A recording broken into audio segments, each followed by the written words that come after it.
All right, I picked up one of these targets. I found these targets interesting. I've seen them for years, but I picked up a Birchwood Casey one at my local store. And it's supposed to tell you what you're doing wrong with your shooting technique. And there's a lot of interesting things here, like breaking wrist up, anticipating recoil, squeezing thumb, squeezing whole hand with trigger pull, breaking wrist down or relaxing too soon, jerking. That's a very specific thing here with a very narrow spot there. Squeezing fingertips while pulling trigger. Too little or too much trigger finger. Anticipating recoil, pushing, or no follow through. So a lot of specific, interesting things with their own specific size, which I don't know how they really came up with this. But I wanted to do this because over the years, I've had so many people tell me, you shoot wrong because of my techniques. And I just thought, okay, if I shoot wrong, I should do awful with this. So I just wanted to kind of see how I would do something like this. But, you know, for a long time, people have always said, you know, this is how you shoot, this is how you don't shoot, this is proper, or this is not, which I find interesting because the proper grip is only like 30 years old. And honestly, I can't even really do it properly because when I try to do that type of a grip, you know, I have a little bit too much up here. So the only way I can like fill that space right there is if I like squeeze my arms together and just about suffocate myself. But actually when I put my thumb over the top like a revolver hold, it actually fills it properly, which is interesting. So not everybody's built exactly the same. So you can't really take just a cookie cutter technique and be like, this is how you do it. And another problem I always had with that is, you know, I know that this type of technique was really good in the competition circuit and people were really shaving off a lot of time. But what I'm doing is I'm not into that. I'm into more self-defense. So I train for real world stuff. So when I think about, oh, what if I had to shoot one-handed, which is pretty likely to happen. Now you're stuck with being used to doing that, and then you're going to have to actually bring that thumb down. So I prefer to start with my thumb either down or sort of almost down, so that it's, when I take this hand off, it's going to fire fine. And also I don't grip with this hand because if you can see my thumb here, I have rheumatoid arthritis in it. So I get a lot of trolling about that, where I will just shoot and somebody will see this thumb lift up and they'll be like, you're re-gripping. They don't even think to consider maybe I'm only gripping with this hand. But nonetheless, what I want to do is I want to do everything wrong here because that's how I shoot. I shoot wrong. I put way too much trigger finger on there. I go with almost my second joint most of the time, which is way too much trigger finger. But I wanted to see how I would specifically do with a target like this. So picked up some 9mm ammo. By the way, I'm using my 5-inch M&P 2.0. I like this pistol. I shoot it pretty well, and might as well use something I shoot well. Got some Blazer 9mm 124 grain FMJ and 115 grain FMJ. So I'll start at 5 yards where I normally do my chronographing, then I'll back it up a little bit as I go along. So let me get started with this and just see how I can do with a target like this, doing it wrong. All right, I brought my measuring tape out for this so that I could get, you know, quoted distances correctly. So 5 yards from the target. First up, I'm going to run our 115 grain full metal jacket. Let's see how I do with my improper grip.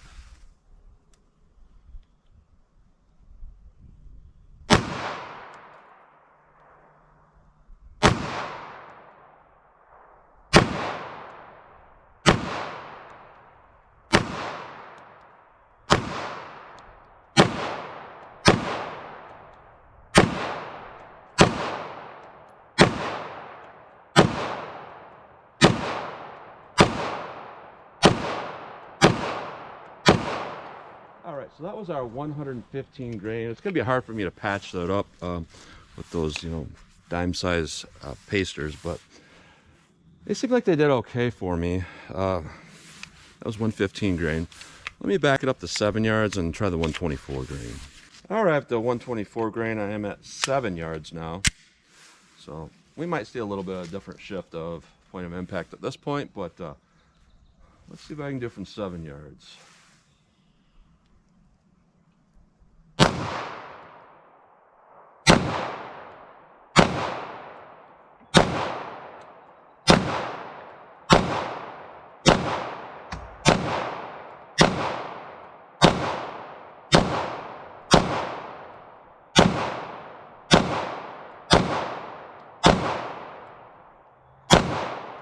right, I pulled a couple there. Let me go analyze and see what that says. All right, on this one I did kind of on purpose. I just do that last one for fun, but this one actually happened here. And it says anticipating recoil. So I'm not sure what I did specifically with that shot to anticipate recoil versus some of the other shots I took. Too much, too little, or too much trigger finger. Interesting. Let me back it up a little more. All right, this is 10 yards from the target. So this is about the maximum I can go back this way. I suppose I could go back further, but it kind of drops off. But this is where I might see some different things happening where, you know, obviously a group gets bigger as you back up. So starting up with our 115 grain FMJs, 10 yards. See where these hit.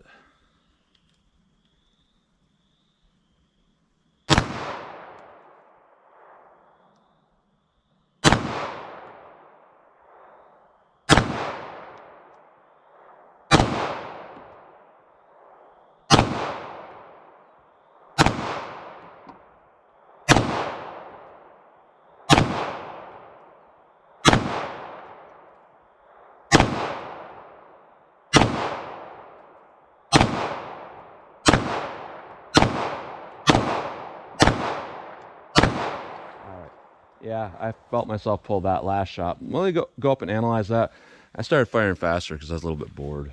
So this one's my last one. It says squeezing thumb. I don't know exactly if they mean your strong thumb or your support thumb. I don't know. And one here, anticipating recoil, pushing, or no follow through. Okay. And two, I broke the wrist up, apparently. So I'm going to fire faster because I'm getting kind of bored with this. If I just goof off and throw them, we'll see what I do wrong. So I find this stuff kind of interesting because if you're going on a self-defense situation, you're not going to get really much of a sight picture at all. You're going to be like, you're going to get that up, you're going to get what you can get for a sight picture, and then you're going to fire them off to stop a threat. So how many shots to stop a threat? I don't know. I got those 124 grains here, so I guess I'm going to pull up, get a sight picture and pop off. I don't know. Seems like you always see like 7 shots or something like that in some of those police footage videos. So let's see what I can do.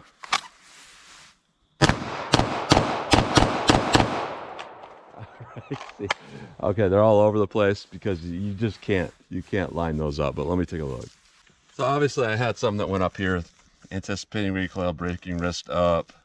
And this one, breaking wrist down or relaxing too soon. I suppose that could be legit. It's hard to know really how to read these things here. It's very, very interesting, just the way that they are. Let me put up one more. All right, I'm still at 10 yards. I just wanted to show this side because you can kind of see everything I'm doing wrong. And I wanted to fire slow from 10 yards with the rest of these 124 grains, just to kind of see what I can do firing slow. Proper sight picture, all of that. So this is what it looks like for me. And the reason why I've always taken this up is because I like to stay away from the controls, like the slide release and all of that. You know, the quote unquote proper grip, you're often like right on them.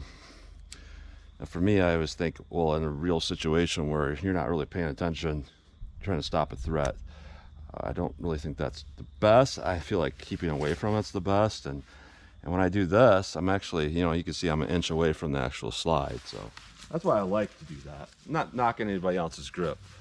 And there's a lot of people that shoot like this and it works really well for them. I'm just saying what I do. So 10 yards, slower fire. I put my finger at least on the first joint, sometimes further. This pistol right on the first joint. That's just how I do it because I'm a revolver shooter. A little bit to the left.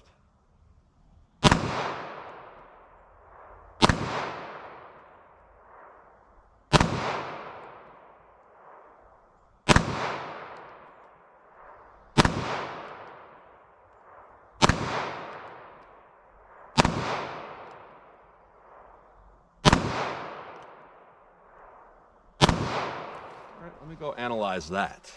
Yeah, it shows that again. I mean, I guess you could say that's a problem. And squeezing thumb again. I don't know what that means. the main thing that's happening with this isn't necessarily that I'm doing anything with my hand wrong. It's that I think that I have the sight lined up and I squeeze like I normally do, but then at the last moment I can see that I'm actually not exactly where I want to be.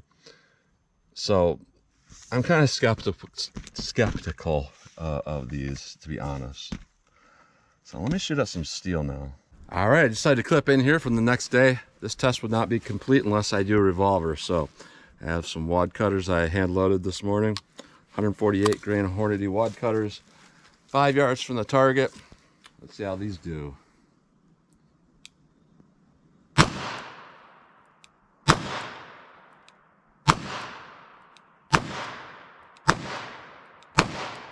right, I did something there where I was firing a little bit quick. Let's go look and see what I did.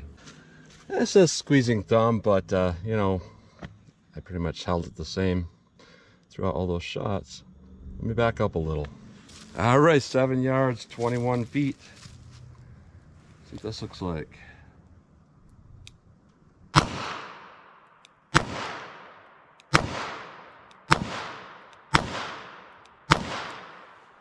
All right, no real complaints there. Let me back it up a little. All right, 10 yards from the target, like yesterday. You know, this is stretching it out to where I might see a problem, but let's see what I get here.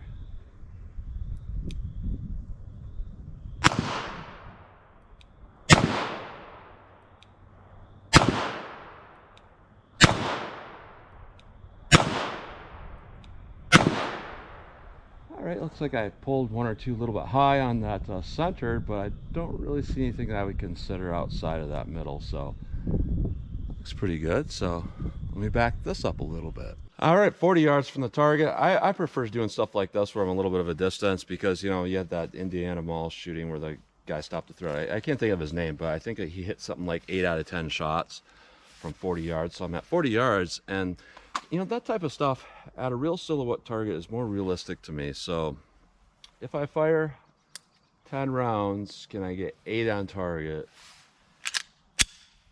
And to me, that's the kind of stuff that's important, because if you can do that, you can generally do everything else closer a little bit easier. So 40 yards, 115 grain FMJs. I pulled my first shot. I did something wrong.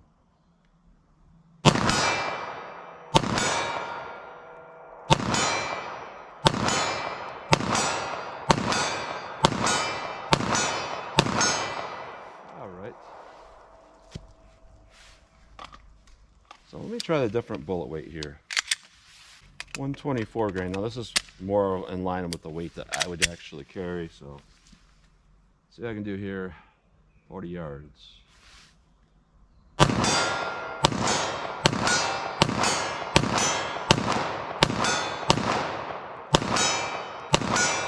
I went a little bit faster. I started to miss. I could actually see briefly a bullet go a little bit high and a little bit to the right. So then I had to slow it down to make sure I made those 8. So let me back it up to 75 yards for fun. All right, 40 yards from the target. I'm not going to do 10 rounds because I only have 6 in here. So I'm not sure where the point of impact will be with these. But let's see what I can do from 40 yards here.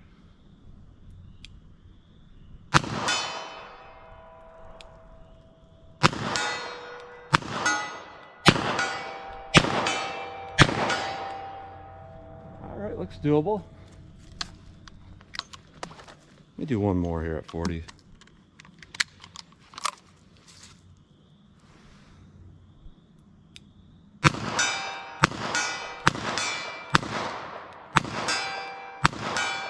All right. I wanted to fire one fast so I could miss. Just to see, you know, what my limitations are. Let me back it up to 100 now. All right, I actually came back to 100, and I usually don't come back this far because I just don't have a lot of flat footing here. The land is just terrible here.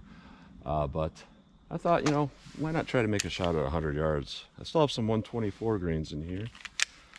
A few rounds left. Try to focus and place one at 100 if I can. 100 yards.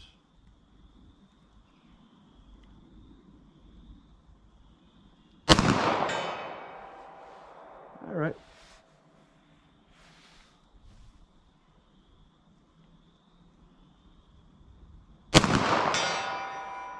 So I could kind of see myself pulled out a little bit, and I kind of knew where it was going to land. Because any little thing, you know, at the 7 yards, those 2 bullet holes will be touching. Out here you can see what happens at 100 yards.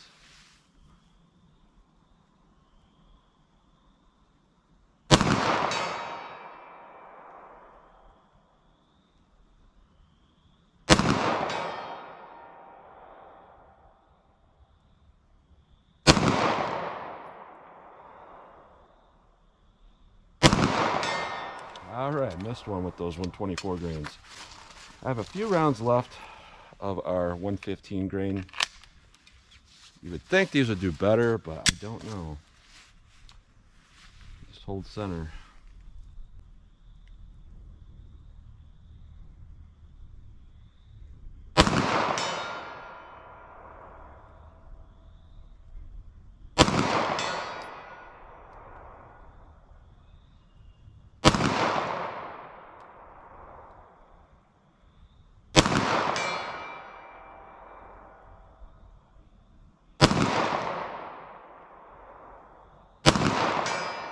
So I did a little better with the 124 grain, but that it could also just be fatigue because I am, you know, holding my arms out. I started to get a little bit tired, but all right, 100 yards. Come to think of that's a really far distance for a 38 wad cutter. I'm not sure how these are going to do, but I'm just gonna aim center mass, see if I can make any hits.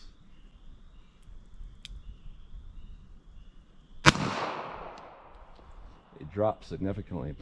The sight, my front sight is exactly as wide as the entire silhouette at that distance, so not easy. Let me aim a little bit higher.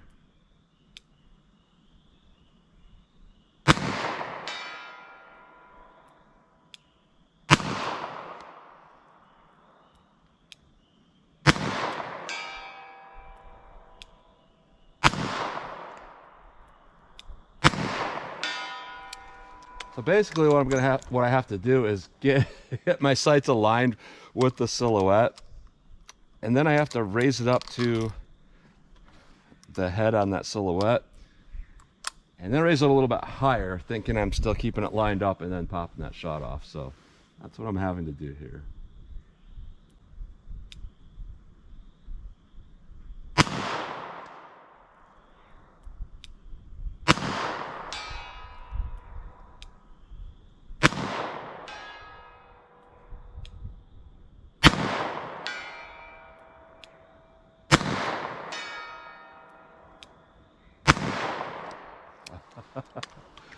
Not the easiest shots I've ever made here. That's far and it takes a while. So let's see how many I got left in my pocket here. It sure is fun though. I will admit that.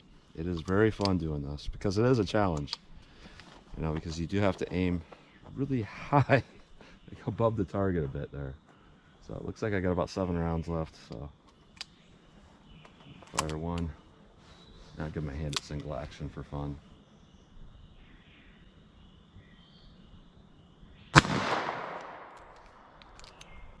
And that's the thing, I'm so used to shooting double action that it does produce a little bit different hold for me. I'm not squeezing as tight.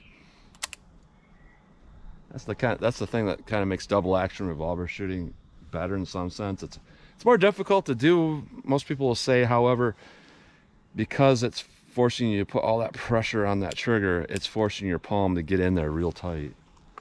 So that can help with accuracy. So keep going here.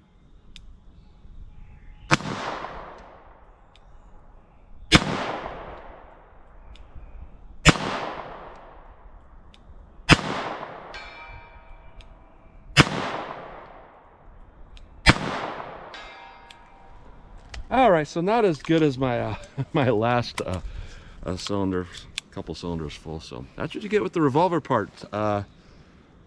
Relatively accurate.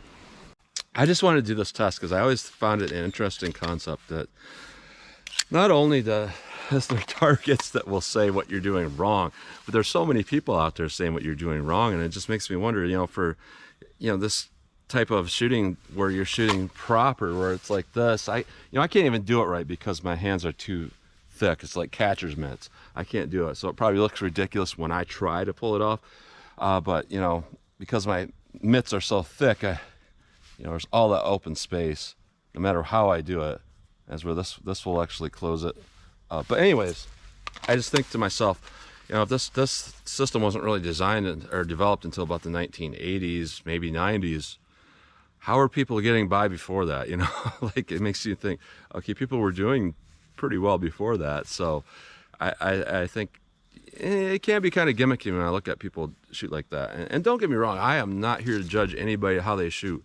I realize that I'm the odd man out, and when I shoot like this on a semi-automatic pistol, people, especially the new young people, think it looks absolutely ridiculous. A lot of people think that I'm a kid too. I'm actually 43 years old, but people think I'm like 25, so they're like, why are you starting out that way? And it's like, I'm not starting out that way. That's just how I learned to shoot a long time ago with revolvers.